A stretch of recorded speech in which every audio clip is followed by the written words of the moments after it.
కేంద్ర ప్రభుత్వం economically weaker sections కోసం కేటాయించిన 10%లో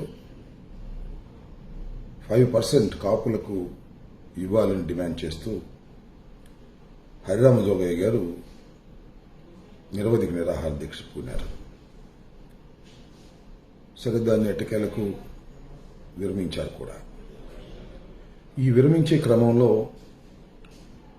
జనసేన అధ్యక్షులు పవన్ కళ్యాణ్ గారు హరిరామ జోగయ్య గారితో మాట్లాడి సంప్రదింపులు చేసి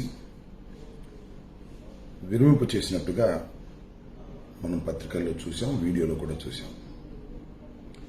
ఇక్కడ నేను చెప్పాలనుకుంటున్నటువంటి అంశం ఏమిటంటే, కాపులకు రిజర్వేషన్ కల్పిస్తానని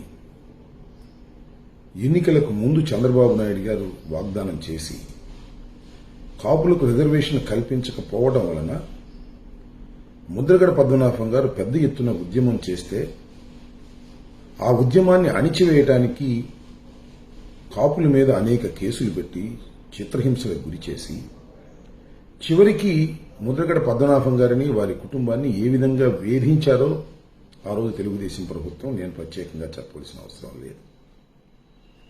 ఆ రోజున పవన్ కళ్యాణ్ గారు మాట్లాడడానికి కూడా ముందుకు రానటువంటి పరిస్థితుల్లో ఉన్నారు. ఎక్కడ దక్కున్నారో తెలియదు. కానీ ఈరోజు హరిరామ జోగయ్య గారిని విరమింప చేయడానికి చాలా కీలక పాత్ర పోషించారు. మంచిదే, నేను కాదని అనను, అది తప్పని కూడా అనను. కానీ ఇక్కడ కాపు సోదరులు గమనించవలసింది ఏమిటంటే, చంద్రబాబు నాయుడు గారి ప్రభుత్వంలో కాపులు ఉద్యమాలు చేస్తే వాటికి మద్దతు పలకరు, దానికి వ్యతిరేకంగా ఉంటారు.